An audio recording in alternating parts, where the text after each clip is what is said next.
So with that, I will hand it over to Peter. So this is going to be a real fast half hour. So I got a lot of slides, and I need to update that, by the way. I must have written that 10 years ago because I have 35 years of experience, which is something I never thought I would say, and 25 of which is in the composting industry specifically. Get orchestrated here with this. Let's see. So, okay. As Debbie said, I've worked with pretty much every variety of organic waste imaginable, every variety of manure you can think of, food waste, yard waste, biosolids, anything that can be composted. We were talking about mattresses earlier. We composted cotton off of mattresses. And so some of it is pretty easy, some of it is not as easy. Where I see the industry going is more away from central large-scale composting facilities and more toward decentralized and in particular on-site composting opportunities.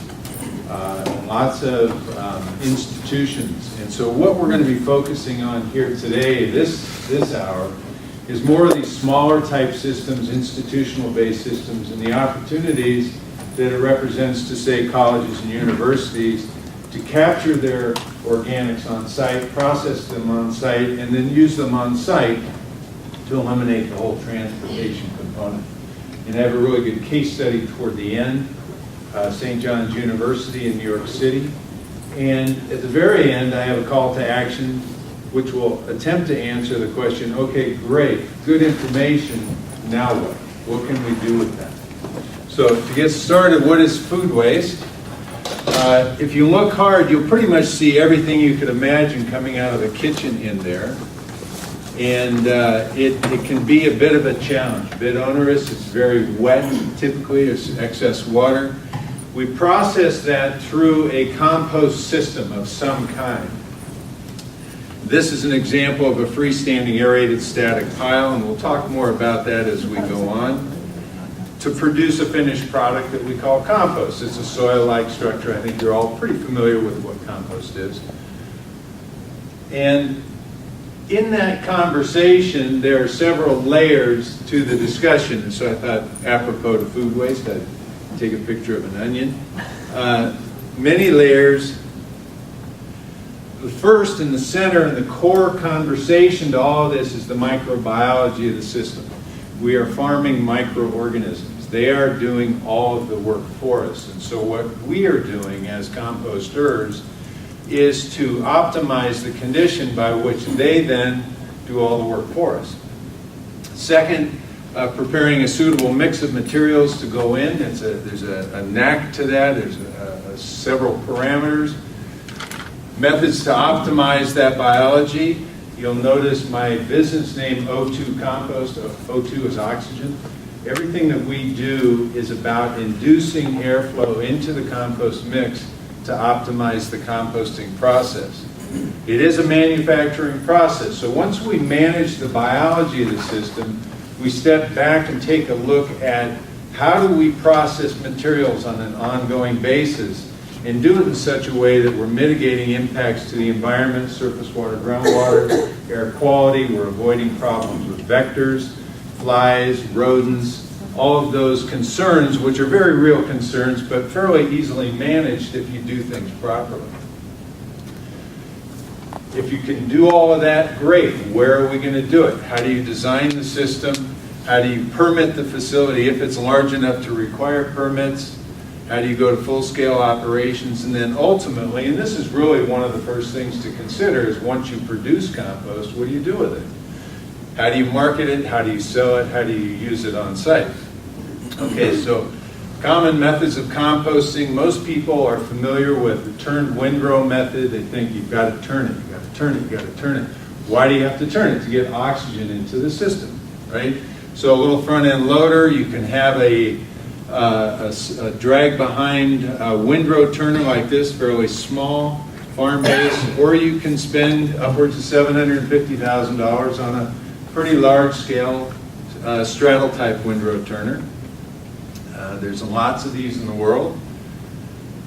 You can go with an aerated static pile compost system, and I'm going to show you smaller versions of this. This is a system that perhaps many of you have seen in the past. Green Mountain Technologies, which is a company in the Seattle, Washington area, where I'm from as well, came out with an in-vessel system called the Earth Tub. How many of you have heard of or seen or are using an Earth Tub? Okay, so a few of you in there. They have since come up with another larger scale operation, in-vessel earth machine is what they call it. And in this case, in cross-section, see if I can, there we go. Materials come in, your mix of materials. There is an aeration floor. There's also an auger which is sloped such that as it spins side to side and end to end, it advances the material through this in-vessel chamber. And there's also the ability to draw air off the top of it and run it through a secondary biofilter for odor control. So these are some examples of different systems that are out there. This is a system that we came up with in conjunction with a company in Washington, Barn Pros. We sell systems like this to horse farms. Does anybody here have horses? Nobody has horses? One horse will produce 1 cubic yard of manure per month, about 50 pounds a day. So if you have 7 horses, that's a lot of manure. Okay? So we help them deal with it on an ongoing basis on their horse farms. And this is just a very simple little system, what we call our microbin system. And these are great test devices and suitable for pilot projects. So institutional aerated static pile, ASP, aerated static pile composting systems. This is a prison this is a women's prison in Philadelphia. They've been operating 2.5 years now. This is a 900-bed facility. It's been so successful that they've now expanded to the other side of the shed over here to increase their capacity, and they're going to be managing food waste out of their kitchens from 2,600 inmates. All of it kept on site. This is another prison in Walla Walla, Washington, a larger facility. They're composting, this is where they're composting the cotton from the mattresses. This is a hospital in New York State. It's a rehabilitation hospital. They have 80 acres. They are composting food waste as well as landscaping waste off of the grounds. Everything that they compost, they then use back on their grounds. And so they're eliminating the transportation component. This is Joint Base Lewis McChord, or JBLM, formerly Fort Lewis in Tacoma, Washington. They recently expanded this part of the building here to accommodate the growth of the system. They're composting food waste, manure from an on-base stable, biosolids, waste paper, anything that can be composted. They're sending this, and last year they saved over $150,000 after operating costs by keeping this all on site. And then they use the compost back on their facility again. These are small aerated bin systems. This is a research project with Washington State University, and they have contracts with our Metro wastewater treatment operations, looking at biosolids, looking at fate of pharmaceuticals, fate of antibiotics, all these different compounds, and then they're using that finished compost in their research trial plots at the farm. This is a group in Syracuse, New York, the Green Campus Initiative. They approached me. I had done some work with Onondaga County, a very large-scale pilot project, 4-year pilot project, and part of our outreach was to go to the universities and to make a presentation. And it was really fun. Making the presentation, I could see this group of students, and they were almost vibrating with excitement and enthusiasm. So I questioned them about it, and I donated a small system to them, and this has since expanded since 3 years ago to a campus-wide initiative. So all of the food waste generated in all the kitchens and all of the coffee shops and you name it are being captured and now composted, and it was a student initiative. We're seeing a lot of growth in urban farming. This is New York City. These are all container gardens here, container farms, and this is a part of a restaurant, and they're composting. This is not a very good picture, but you can see they're composting on top of a rooftop. Here you can see the bus traffic and so forth down below. But you can do this in fairly confined areas and do it in such a way that you're not impacting air quality, so no one really even knows that you're there. Creating flies, rodents in New York City, that's a huge concern, and we're able to eliminate all of that just through the methods, which I'll be describing here in a second. The composting process is biologically mediated, and there's a whole spectrum of life organisms that are doing the work for us. And if you're coming tomorrow, we'll go into quite a bit more depth than that. But you have a succession of communities, starting with the mesophilic, which are cooler temperature, going to the thermophilic, which is the higher temperature, over 104 degrees Fahrenheit. It's not at all unusual for pile temperatures to get up in the 140, 50, 160 degree range.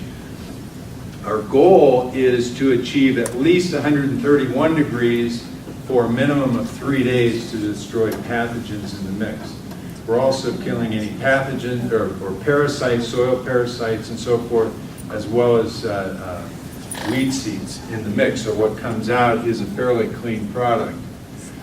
After you go through the first 30 days of composting, what we refer to as active composting, that's a bacterial-driven process, we transition into what's called curing, which is more of a fungal-driven process. And you see actinomycetes and mushrooms and all kinds of cool stuff growing on the pile. And this is where you're going to see more of the textural change in the finished product. So the larger pieces become smaller pieces. And I mentioned pathogens. We're wanting to control these so that what we're producing is a safe product to use by anyone in any conditions. So the composting process, we prepare the mix of materials here, and we'll talk quite a bit tomorrow about how you do that. We introduce oxygen into the system. The byproducts are water, heat, and carbon dioxide. And we're utilizing that heat to our advantage to destroy pathogens, parasites, and weed seeds, as I mentioned. It does take time. In this example, typically 30 days in the aeration chamber, and then followed by 30 to 60 days worth of curing to produce a finished product that is stable organic matter. The nutrients from this side, in particular the nitrogen, is converted over from an unstable form, nitrogen as ammonium, to nitrogen as nitrate, and it becomes a very slow release form of nitrogen for the soil. But the real magic is right here in the microorganisms and the organic material that is in the mix. That is what drives the soil food web and what produces the food that we eat. Without that, we wouldn't be here. It's that 6 inches of topsoil that we all rely on. So in the compost mix, there's 4 basic parameters. We're looking at a balance of nutrients. We typically will look at the carbon to nitrogen ratio as a 30-to-1. Porosity, we need to have a somewhat porous mix so that we can get air to flow through the mix, and we have a simple bucket test for that we'll talk about tomorrow. Moisture content, 60 to 65%. This is really crucial.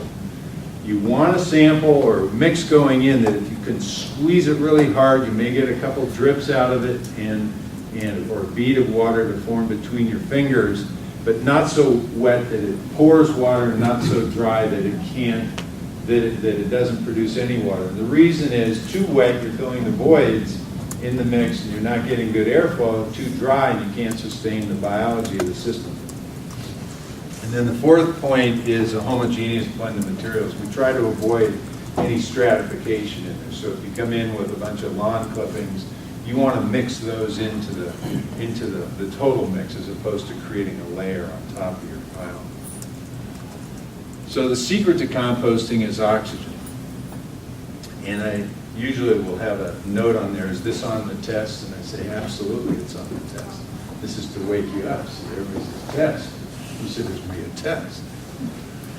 So oxygen depletion in the compost pile, and this is a really key point. If anything you come away from in this session, I want you to know this, that when we turn the pile, or if we turn a blower on and induce airflow through the pile, we will increase the airflow to somewhat over 20% what we breathe at sea level. That's how much oxygen is in the air that we breathe. But when we stop turning, the microorganisms consume that oxygen very, very quickly, such that if it's a fresh batch of material, within 20 to 40 minutes, you're going to drop below your 10 or 8% oxygen content. That's kind of the boundary that we consider, above which is aerobic, below which is anaerobic. Tomorrow we'll talk a lot about the benefits of staying in the aerobic range, but suffice it to say, if your pile is anaerobic and you dig into it, it's going to stink. Over time, as the material is going through the composting process, the oxygen demand drops off. We're consuming less oxygen through that window of time, but it still does consume. And so turning the pile, turning and turning and turning, you cannot keep up with it and maintain aerobic conditions in most cases. So aeration allows the operator to maintain aerobic conditions. Here we go. Okay, mitigate impacts from odors, manage pile temperatures, reduce loss of nutrients, expedite the rate of composting and curing, and produce a superior compost product. In the life cycle of a compost pile, we start with the mesophilic range, enter into the thermophilic range. I mentioned 131 degrees Fahrenheit for 3 days. That's equivalent to 55 degrees Celsius. And it comes up, we control the airflow to control the pile temperature. We transition from active composting into curing, and then the temperature just naturally drops off over time. That's a synthetic curve, and a real curve of data looks like this. We go through the mesophilic phase extremely fast, within a matter of a few hours, typically 12 hours. Pops right up, gets very, very hot. So let's take a look at how this works in the real world. And this is an example from a horse farm. Horse manure is very simple to compost. This is a 3-bin system. This 4th bin right here has no aeration in the floor. It's for stockpiling finished product. You can see a blower here feeding air into a manifold. Each one of these 3 pipes has a valve to it. So when, let's say the center valve is open, we're delivering air to the center bin. And the floor of the bin looks like this, where we have a concrete slab with a ledge built into it. We have boards that span across between the ledges. There's a 3/8 inch gap between the boards. The boards are recessed about a 1/4 inch below the concrete, so you can get in there with your front end loader and clean it out and not damage the board. Yes, material does get down into those cracks, but we have a layer on top of that to kind of act as a filter, plus the blower has enough volume and pressure to bypass any of those bits of material that do get down in there. So looking at this schematically, we have the walls here, our aeration chamber, referred to as an aeration plenum. This is where the air comes in. These are our boards. It's a little filter material over the top of the boards. We fill it, in the case of a horse farm, over 30 days. We size these for 30 days. Wanting the moisture content to be 60 to 65% as it goes in. If it goes in dry, you cannot hose it down from the top and get it to be wet uniformly through the mix. Once we have filled it nearly to the top, we put a layer of finished compost on top of that raw mix. And this is one of the key components, so we're going to spend a second on it. It acts as a thermal blanket so that all of those raw materials underneath come up to temperature to meet PFRP. It helps with odor control. It absorbs and treats any volatile organic compounds, ammonias, and so forth. Greenhouse gases get absorbed in that layer and are digested by the microorganisms, converted over, so you're retaining the nitrogen in the system.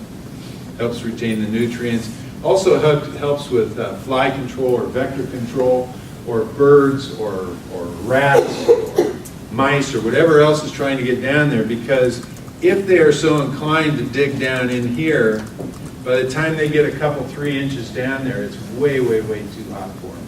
And so they'll bolt. They will not pursue it. It also helps us retain moisture, and it improves the overall aesthetics of the system. Once it's full, once we have the top on, then we turn the air on. The air will typically cycle on and off on a system like this 2 minutes every half hour or so. And again, just to repeat, there is no turning of that pile. It's resident. We have a timer. It does all the work. It cycles on every half hour, let's say, twice an hour, 24 hours a day for 30 days.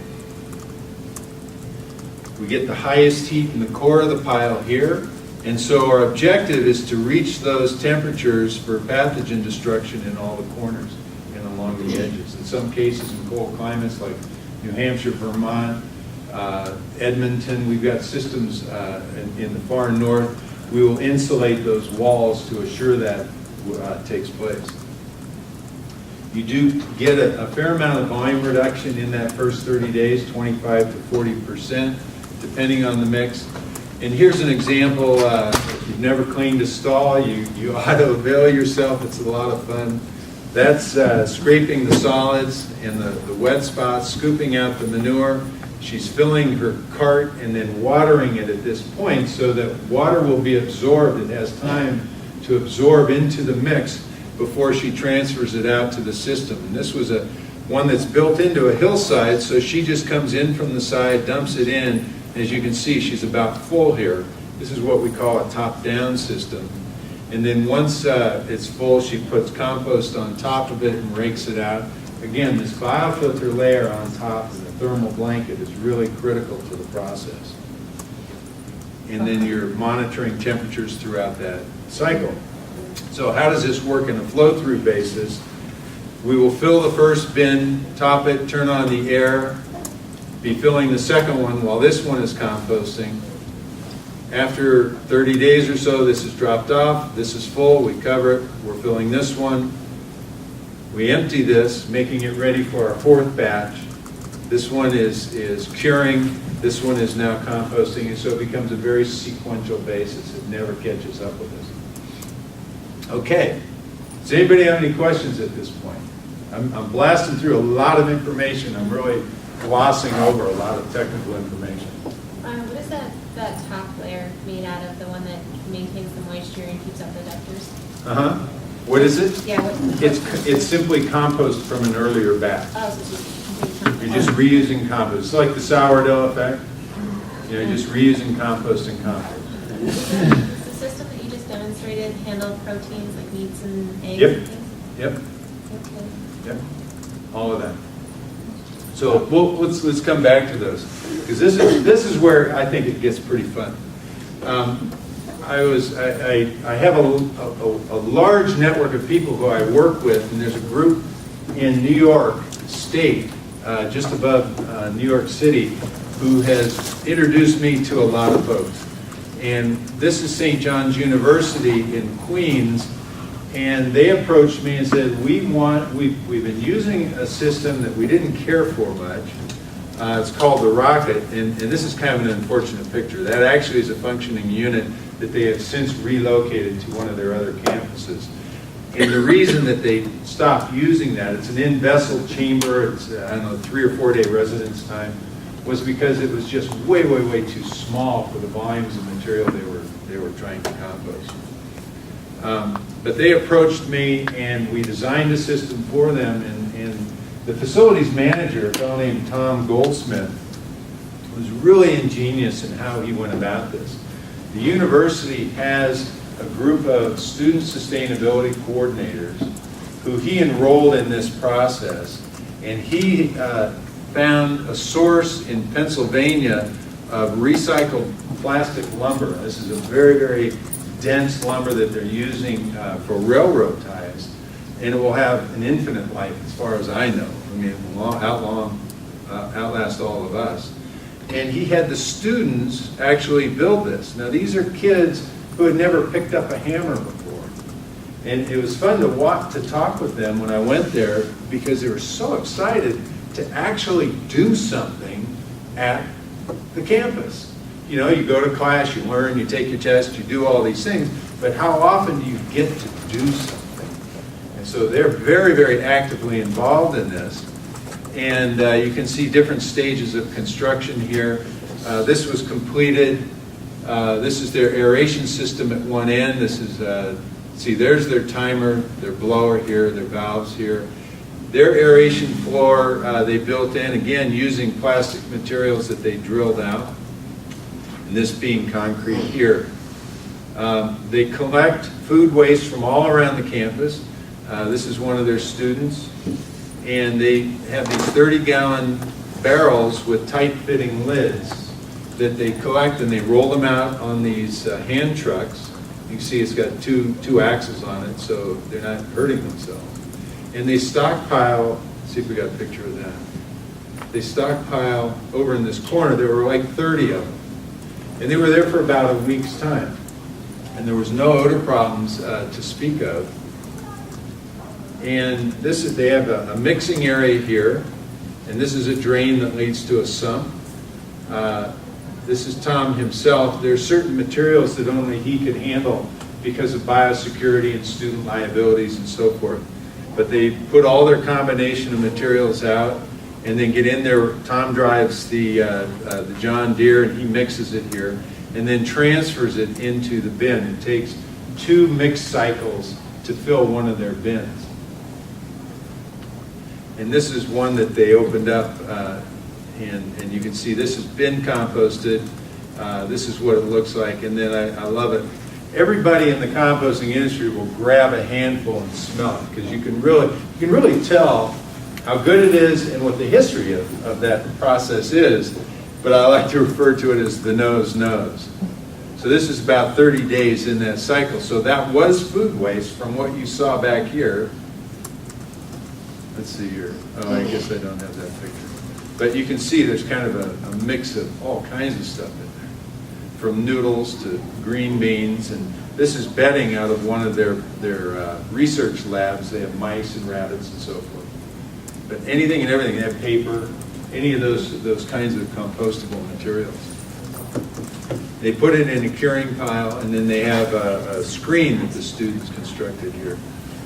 And this fellow here was raised in Manhattan, and you would think to look at him, this is a kid who's been around, you know, athletic, he's always, but he was raised in a condominium like on the 15th floor, and his father was an attorney and his mother was an editor. He had never picked up a hammer before. And so this was an opportunity for him to be on site doing it. And what they have also done is incorporated an organic garden immediately behind it. This is a student-run organic garden. And they assigned the students plots, and they're responsible for going out and maintaining them. They're on a schedule and all that. But this is this fellow here is one of the professors, and he has integrated the compost system, the biology of it all, the growing of the food in with his classes. And they have environmental studies groups out there, and they have a lot of different student groups that come out there and see this as a real-life example of what you can do. And this is the group who have been doing this. And what's interesting about this, and the reason I put this picture on here, is they represent the full spectrum of disciplines within the university. There's one is a political science major, another he's going to be an author, and they've got engineers. This fellow, this Asian fellow here, he's now in the military. He's taken his experience, and he's now in the Army. This is Tom Goldsmith on the far right. But what's also interesting is it's a spectrum of ages. We've got freshmen through graduate students, and it's the students who are running the show. Tom has to do some of the work, but they are the ones who schedule each other to do the various tasks around the university. And they've taken it upon themselves to train the younger students as they come in, so there's a continuum. Now, you know, being in a university environment, it's tough when you have finals week You've got summer vacation, and people are coming and going. You've got kids graduating through the process. To maintain a sustainable system, they have figured out a way to do it because they've embraced this whole process, and not just the composting and the use of the compost, but the training and the integration of this in their frame of reference. The thing I like about it also is that each of these kids is going to go out into the real world with the understanding that here's a problem, but it's not really a problem, it's an opportunity if you can come up with a simple solution. And this is an example within the organics. So, it's just kind of an overview. How do you, now that you have an idea of how this works out, what do you do with it? Well, I'm a proponent for conducting pilot projects. They're simple. It allows the university, in this case, to quickly and inexpensively test the feasibility of on-compost composting. How do you do it? Technically, can you do it? Certainly. We're doing it all over. Logistically, can you do it? Okay, we need to figure that out. It provides hands-on training in the science and art of composting. We've talked a little bit about the biology of composting and the science of composting, but it really becomes an art form, and you develop an eye and a knack for it. The operator, it's something that is extremely experiential. You don't just read about it and then go do it. Produce a finished compost to test in the lab, test in the market, identify logistical constraints, and propose and test solutions. This is the key to it all. There are so many different things that you cannot anticipate. You can think about it. In a feasibility study, for example, you try to come up with all the possibilities and contingencies and so forth, but there's always things that show up that you cannot expect. And this flushes all of those out in a very simple way. It also allows them to enroll participation in the students and get their involvement, so that it's not just a top-down situation, but it's an integrated decision-making process.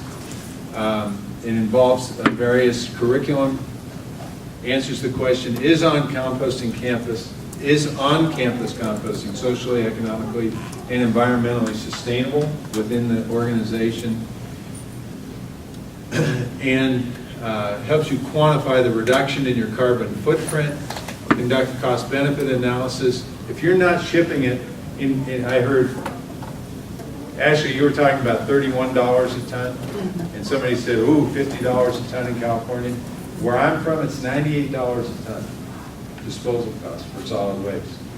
If you can divert this and not pay that, the answer to the question, does this make economic sense, is yes, it makes economic sense. Helps you make a go, no-go decision quickly at a minimal cost and establish a basis for full-scale system design. A lot of times we'll work with organizations, I say, how much are you producing? Oh, I don't know. Well, that doesn't help me. I can't design a system if you don't know how big it needs to be. So this helps us kind of quantify all of that as we go through it. So what are some of the resources that are out there? There's some magazines, there's books certainly. One of the things that I like to promote is the U.S. Composting Council. We just had our annual meeting in Oakland. Next year it's in Austin, Texas.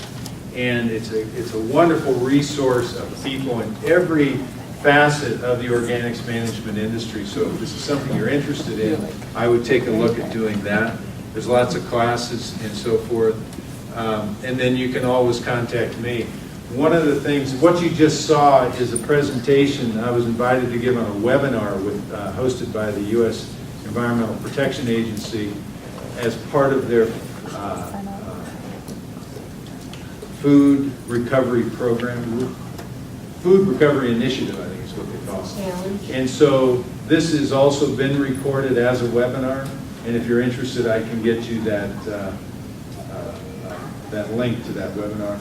Tom Goldsmith and the EPA, they're going to be redoing it again in April, so I'll be on that again in April. So if you're interested, we can send you an invitation to that. It's pretty fun.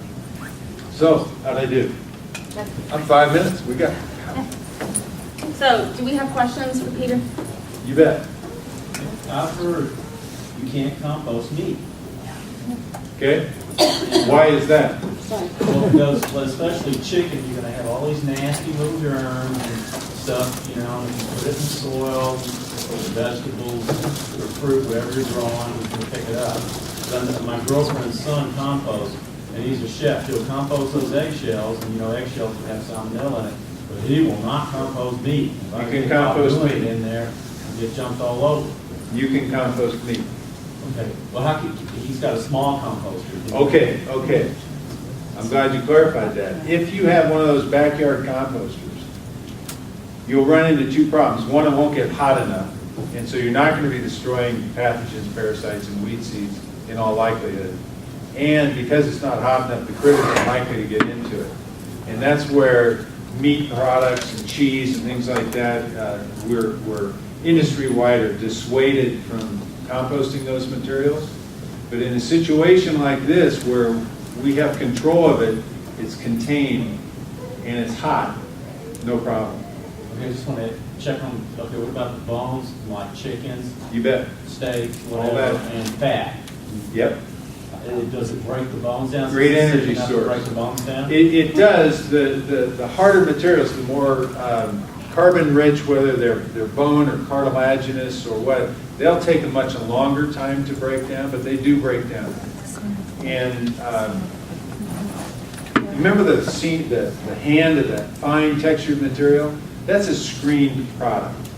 And virtually everything you would buy in a bag as a soil mix, that's a screened product, at least once, sometimes twice. And so what comes out of the compost system is you still have some of those residual materials in there, but you can screen them out. Anything that's organic can go back in. Now, one thing I didn't mention, and I'd like to make a point on real quick, it's a little tangent from your question, is plastic does not compost. So you know those little labels on apples? Those don't compost. And they're white on that black background. And so contaminants is a real problem. You need to source control your materials going in.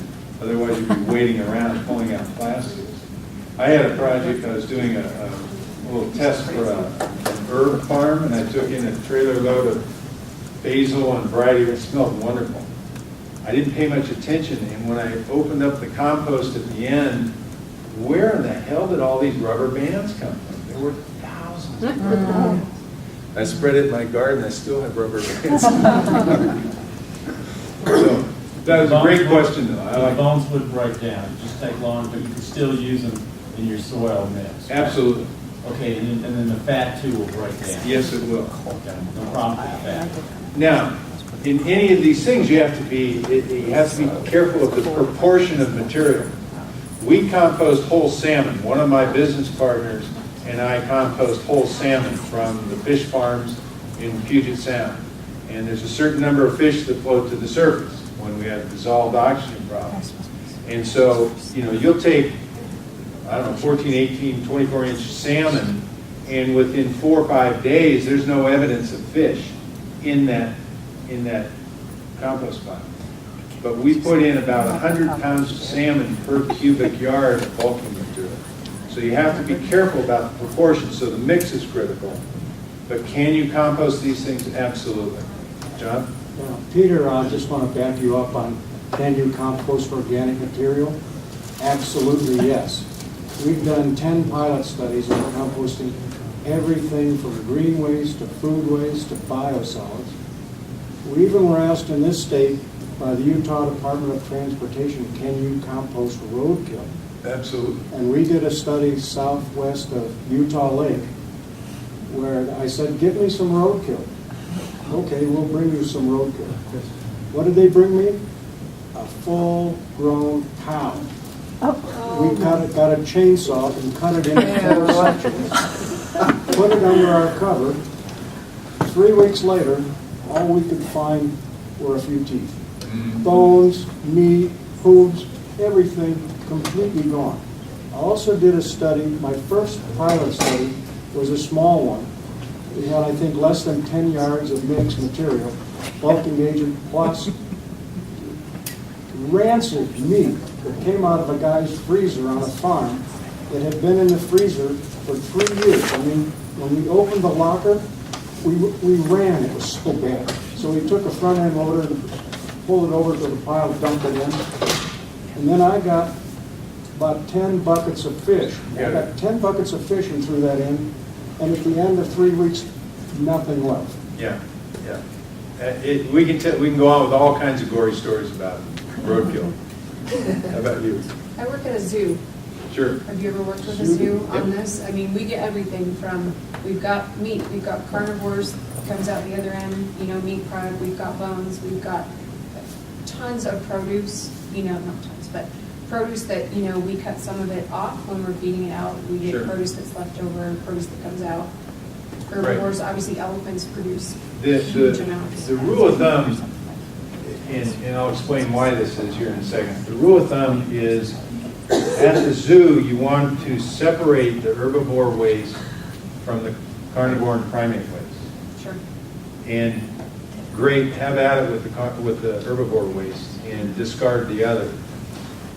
My way of thinking, you can compost any and all of it.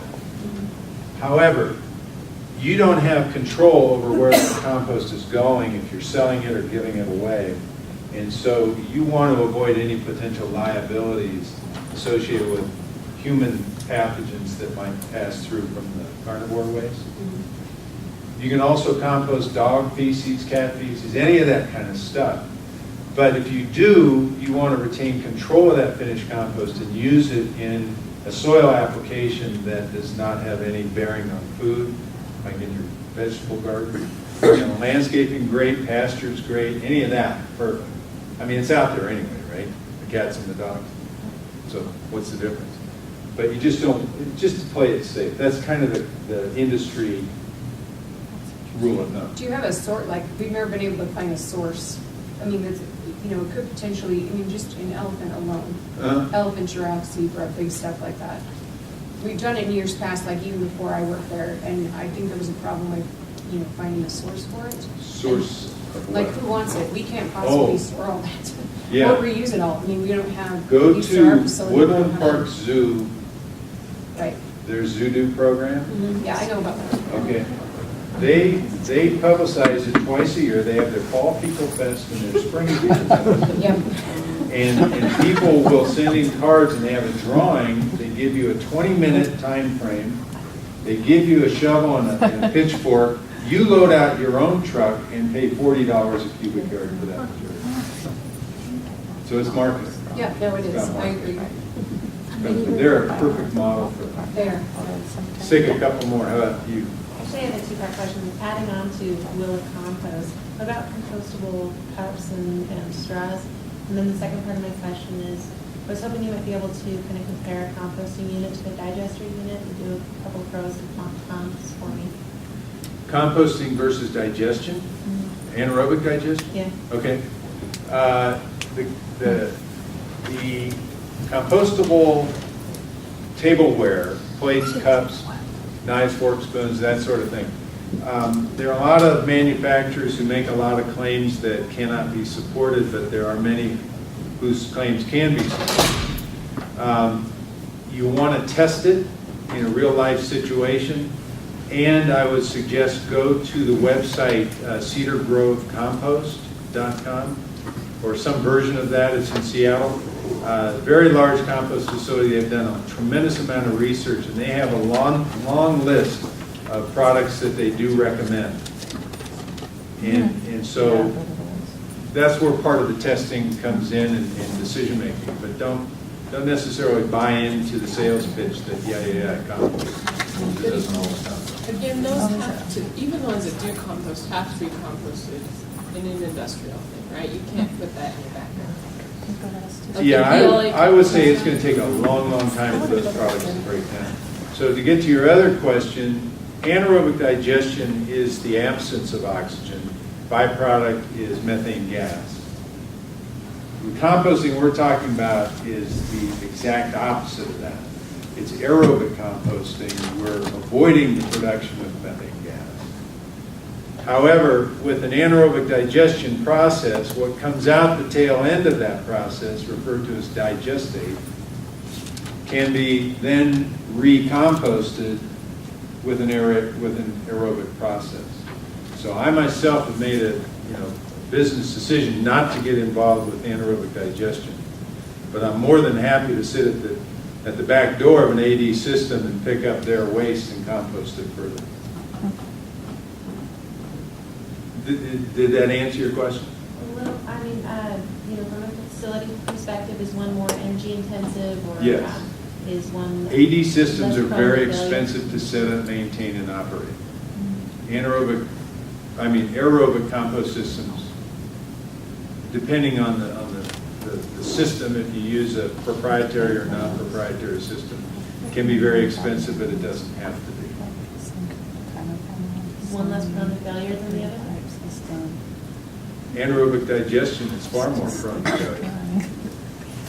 Why do you have the compost there in product? Isn't it already Because processed? the digestion is only partially completed in the AD process. They may get volatile solids reduction of maybe 20-25% of what is there, but because they're trying to really take the cream off the top of the deal and capture and produce as much methane as they can as quickly as they can, there's a loss of return, if you will, if they wait too long. Does that make sense? They need to have a real fast flow of material through it, comparatively speaking. So what's left over still has value as a feedstock in the compost process. Peter, from a public health safety standpoint, what comes out of a digester has a neighborhood of 1 million coliforms per gram, whereas our composting system is under 1,000 per dry gram of finished product. It's a It much hasn't met safer product. PFRP. Yeah, it's not a safe product. Did you have? Sorry, it was. So I've heard mainly green waste, compost piles, of them getting too hot and eventually potential fire risks. Do you not Yeah. know that? How do you control that? Great question. Great question. Look at me. These smaller systems, I cannot imagine how, if I was asked to create a fire, how I would do it. Because you don't have the mass, and they're not there long enough. Where you see compost fires, and they do occur, and there was an amazing one in Maui, Hawaii, this last year as a biosolids compost facility. Amazing pictures. And tomorrow I think I have some I can show you. How many of you are coming tomorrow? Have I sold you long and hard enough on this? Oh, John. You're going to get multiple questions. Yeah, I'm sure I will. But what happens is, in a situation where you have very large piles that are not managed for, say, 6 months or longer, they will accumulate heat. They'll go from a wet condition or a wetter condition to a drier condition. And then most often in the fall when it starts to rain or we get snow cover on them, then you get this cap and it retains the heat, and that's where you'll catch fire. There's two types of fires. There's the external fire from lightning or sparks or cigarette butts or anything like that. And those can start flaming, but you see them fairly quickly. The internal fires, the spontaneous combustion fires, you'll look out and you'll say, God, that steam looks a little blue today. I wonder why. And when you dig into it, now the oxygen gets in and it takes off. And you really need to deal with that very, very quickly. And so we had a concern out here that I was given a tour of the facility out by, well, the landfill. And the piles were big. Is it my imagination or am I looking at a potential problem? And so there was another consultant, and I consulted with them, and he goes, oh my God, we got to do something. And so we worked with the city and the county to break those piles down. And fortunately, there was no issue, but you had had a lightning strike fire not too. On a different site we did. Yeah, a different site. And so, yeah, it can be a real problem. And what you don't want is to be front page news. We did not make the front page. Don't do that, right. Great. Thanks for coming.